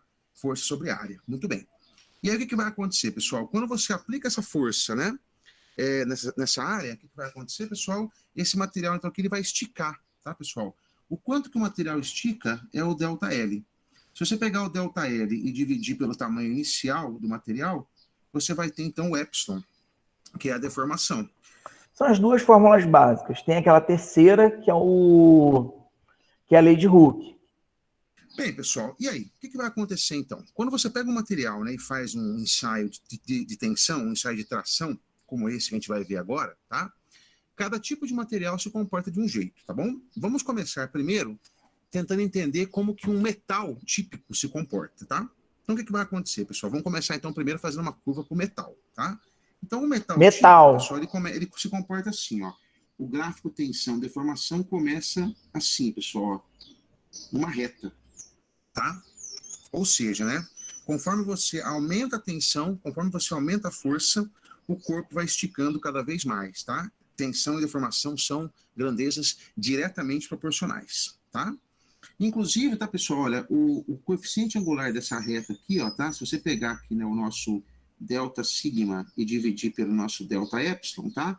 Isso aqui vai dar uma constante do Ele chama de Y. chamado de módulo de Young, tá? Módulo de Young, mas é o E. Pela letra Y. Na verdade, está mais pela letra E do que pela letra Y, com absoluta certeza, tá? Nós já vimos aí em vários vídeos e nas explicações que eu passei para vocês, ele é mais conhecido pela letra E. Mas é legal ele ter exposto o Y, porque em concurso ou em outras situações costuma-se aparecer a letra Y no lugar da letra E. Então, foi importante vocês terem essa informação extra aí. O módulo de Young, então, ele nos diz então, se o material ele é duro ou mole, tá, pessoal? Um material que possui, né, um módulo de Young alto é um material que significa que, né, o coeficiente angular dessa reta aqui ele é bem grande, tá? Ou seja, você tem que fazer bastante força para ele esticar só um pouquinho, né? Um material que possui um módulo de Young baixo, né, é aquele material mais mole, onde você aplica uma força pequena, né, e ele distende bastante, tá? Então, o metal, quando você começa a tensionar ele se comporta dessa forma aqui, ó, de uma forma linear, tá vendo aqui, ó, tá? Agora, pessoal, além de ser linear, galera, tá? O mais importante, eu vou colocar aqui uma flechinha, assim, ó, indo e voltando. O que significa essa flechinha indo e voltando, pessoal? Significa o seguinte, ó, que se você aplica força, né, o corpo estica, e se você deixa de aplicar força, o corpo volta exatamente ao comprimento inicial que ele tinha, tá? É uma região importantíssima chamada de região elástica. A região elástica, então, significa o seguinte, tá? É aquela região onde você vai ter, ó, deformação reversível, tá, pessoal? Deformação reversível, né? Ó, ligações químicas preservadas, tá? Então, lembra que eu falei? Por mais que isso aqui se estique, quando eu liberar, os átomos vão retornar à posição original. Então, eu estou na região elástica. Eu mantenho as características físicas do material. Se eu liberar energia, parar de fazer tensionar, ele tende a retornar às características originais, físicas e químicas. Então, na região elástica, pessoal, você não tem quebra de ligações químicas, tá? As ligações químicas, elas são preservadas bonitinho. Você só vai esticar, você só vai aumentar a distância média entre os átomos, ok? E uma vez que você deixou de aplicar força, tá vendo lá? Você vai voltar ao ponto que você estava antes, tá bom? Então, essa aqui é chamada região elástica, tá? Essa região elástica aqui, pessoal, que é uma reta, tá vendo, pessoal? Essa aqui é chamada região elástica proporcional ou linear, tá? Bom, aí o que vai acontecer, pessoal? Veja só, moçada. Existe um valor aqui, pessoal, de tensão, tá? Que a gente vai chamar aqui de sigma limite proporcional. Até aqui, né, pessoal, tá vendo? Ó, o gráfico é uma reta, tá? Mas é o que acontece, pessoal. Se você continuar esticando o material, se você continuar aplicando uma força no material, ele vai continuar esticando, só que depois disso, o gráfico deixa de ser uma reta, pessoal, veja, aí passa a ser uma curva, tá? Ó. Só que essa curva aqui, pessoal, né, ela ainda está na região elástica, tá? Não é mais proporcional, tá? Mas ainda o corpo volta ao seu tamanho inicial quando você deixa de aplicar força. Ok, pessoal? Tá? Esse aqui, tá vendo, pessoal? Seria, então, o chamado limite. Vamos escrever aqui, ó. Esse aqui é o sigma limite elástico, tá? Então, percebam a diferença, pessoal, que existe aqui, tá vendo? Ó, toda essa região aqui em preto, tá vendo? É a região elástica, tá?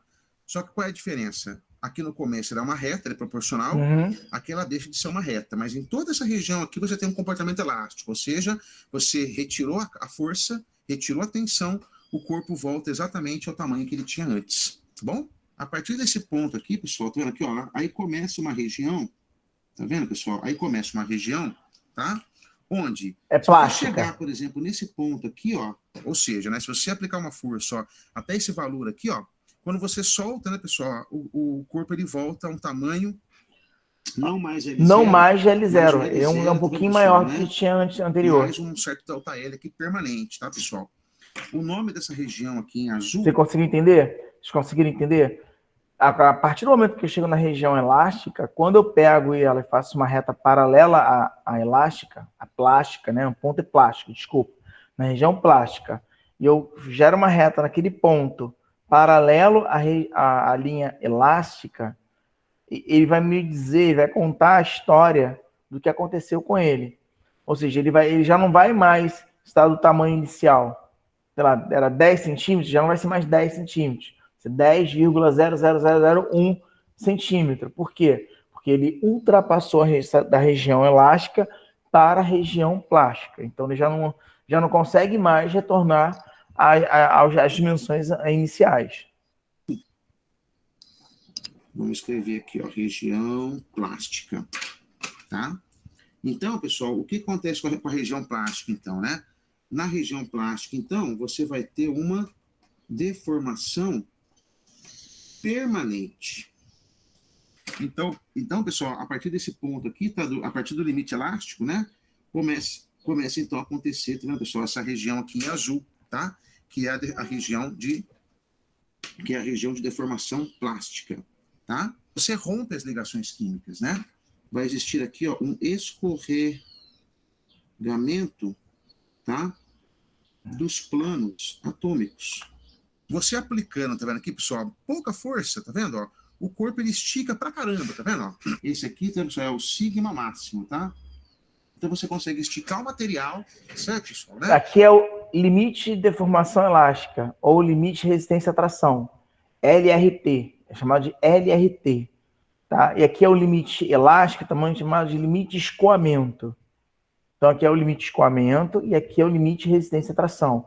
É o ponto máximo onde ele começa a empescoçar, formar aquele pescoço, ou também estricção.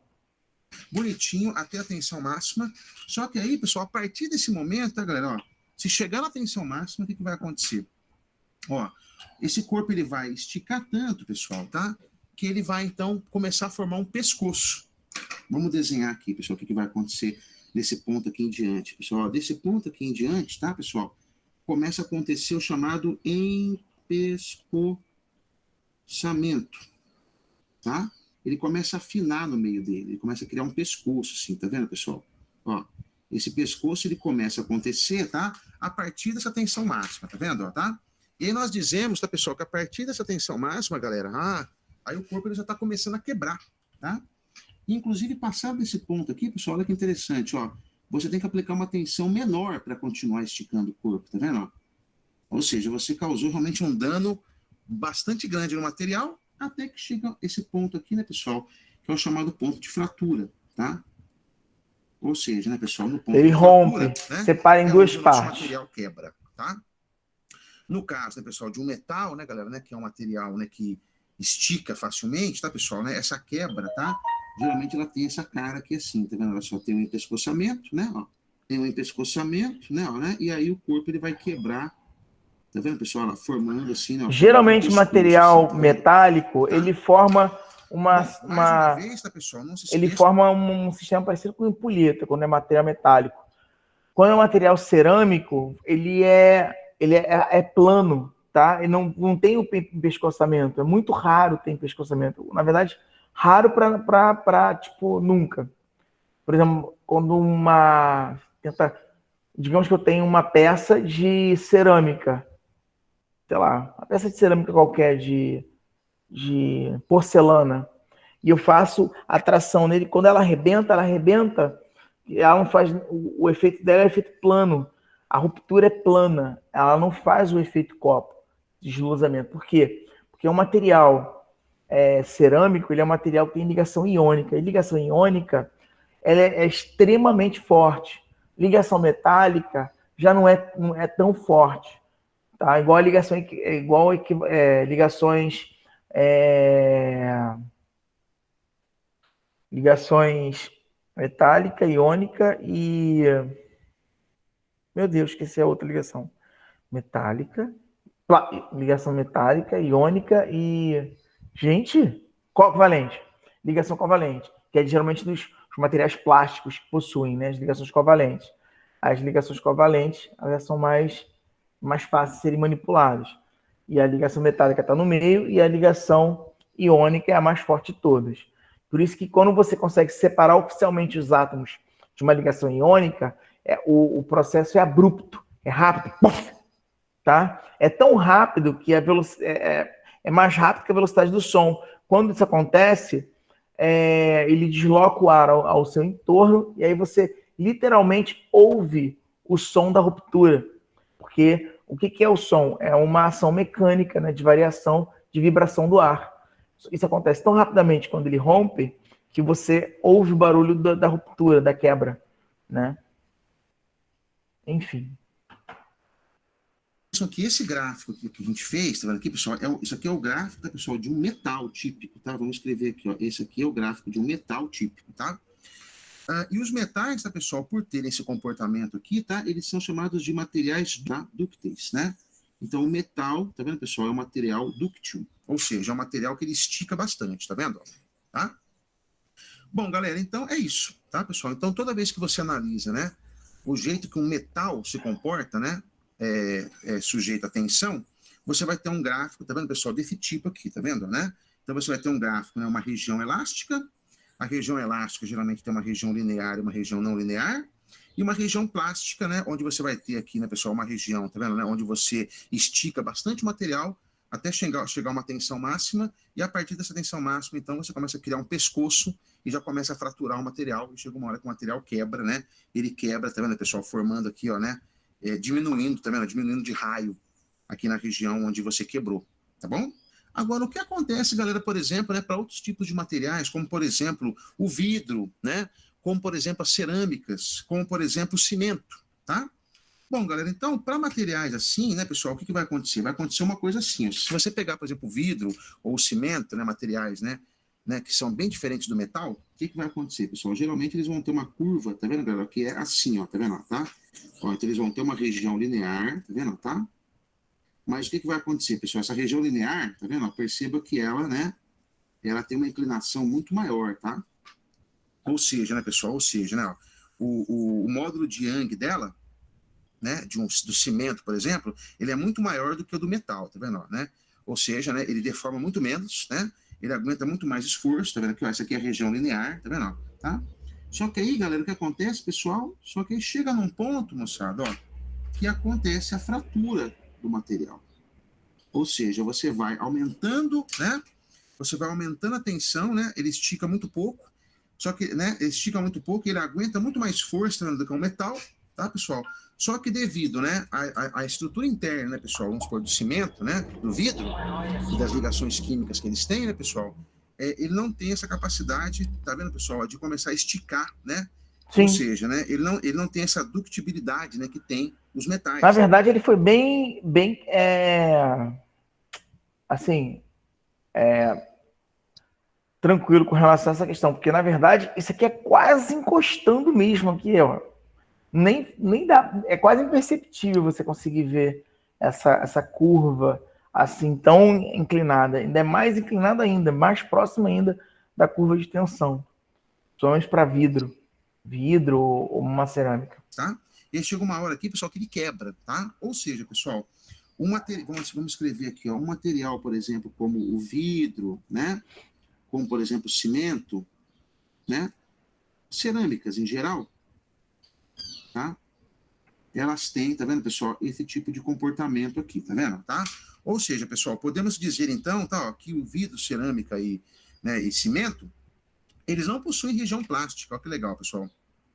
Ele só tem a região elástica, tá? Uhum. Então, a principal diferença, tá vendo, ó, entre o vidro, né, entre a cerâmica e o metal, é que a cerâmica não tem região plástica, ele só tem região elástica, tá? Aí, galera, então seria mais ou menos assim, né? E outra coisa importante, tá, pessoal, como, né, o cimento, né, ele não é dúctil, tá? quando ele quebra, ele não forma pescoço. Ou seja, né, se você pegar A região é um plana. tarugo, assim, tá vendo, né, de cimento, né, e começar a esticar ele, pessoal, tá vendo? Olha, ó. O que A você hora que ele tem, ó, quebra, tá vendo, pessoal? Ele essa carinha quebra aí, ó. assim, tá vendo? Ele quebra, né, sem fazer pescoço, tá vendo? Ele quebra de uma vez só, tá? Bom, e finalmente, né, pessoal, para a gente poder, né, fazer uma última análise, tá? Vamos falar um pouquinho também, pessoal, sobre os polímeros, tá? Por Isso. exemplo, uma borracha que estica bastante, né? Ó, aqui metal, ligações metálicas. Aqui são ligações iônicas. Agora ele vai falar sobre ligações covalentes. Tudo que você aprende em química, você vai usar agora. Como é que seria o gráfico tensão-deformação de uma borracha, tá? Tá vendo, pessoal? Esse seria o gráfico, tá vendo, né? De uma borracha, tá, pessoal? Então, como é que seria esse Você usou uma gráfico? borracha para poder ver. Ó, então veja, né? Conforme você vai, né, aplicando a tensão, né, ele vai esticando, tá? Pessoal, veja que a borracha, né, pessoal, né? A borracha, antes de romper, ela sobe. Aí você pergunta, por que ela sobe se todo mundo tem que descer para poder... Ou seja, você tem que aumentar um pouco mais a resistência, porque a borracha, por ser um polímero é um emaranhado, parecendo o miojo. Na verdade, não parece nem miojo, ele é um emaranhado mesmo, é uma macarronada. E o miojo, aí, por algum motivo, ele começou a se...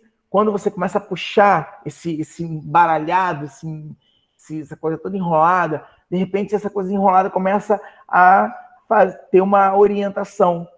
Quando ela passa a ter uma orientação cristalográfica, ele passa a ter um comportamento parecido com um cristal, com material cerâmico. Ele parece, não é? E aí, quando ele tem essa característica mais ordenada dos polímeros, né, das estruturas poliméricas, que são parecendo cabelos, né?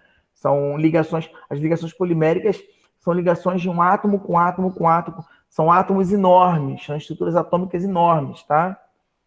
E aí essas estruturas elas começam a ficar orientadas, de embolado, ela passa a ser orientada, no finalzinho, antes de romper. Por isso que você acaba tendo que aplicar uma força um pouquinho maior, ó, tem aqui a tensão, né? Ó, no lugar, na tensão, e logo em seguida ocorre a ruptura. Ela estica bastante, tá vendo? Tensões pequenas, né? Fazem ela esticar bastante, tá vendo, tá? Se você soltar aqui a borracha, veja, pessoal, a borracha, né? Mesmo ela aumentando às vezes, né? 3 vezes, 4 vezes o tamanho inicial, ela volta para o tamanho inicial, ou seja, né? Essa daqui é a região elástica, tá vendo, pessoal? Só que a região elástica dela, tá vendo, pessoal? Ela é não proporcional, tá? Em nenhum ponto aqui, ó, você tem uma região proporcional, tá vendo? É chamado de anelasticidade. Ela é completamente elástica, tá vendo? Né? Só que ela é não proporcional. Enquanto o cimento é elástico proporcional o tempo todo, né? Com o módulo de Young bem grandão, né? A borracha ela é elástica e não linear o tempo todo e possui um módulo de Young bem pequenininho. E chegando aqui, pessoal, tá vendo, pessoal? A borracha também fratura, tá? Ou seja, galera, a borracha também, pessoal, ela possui uma região plástica também muito pequena, tá vendo? Ela é elástica o tempo todo, né? E aí, quando chega no limite dela, ela acaba quebrando, tá? Bem, pessoal, então esse, galera, é um resumo, tá vendo, tá? Dos principais tipos, né, de materiais, né? Falamos aí sobre, vamos escrever aqui, né? Aqui seria, então, o caso de uma borracha. Vamos escrever aqui, né? O caso de uma borracha, né? O caso de um polímero, tá? Muito bem, né? Então, pessoal, eu acho que ficamos por aqui. É isso, gente. Deixa eu só abrir aqui para vocês saberem que nos espera na próxima semana.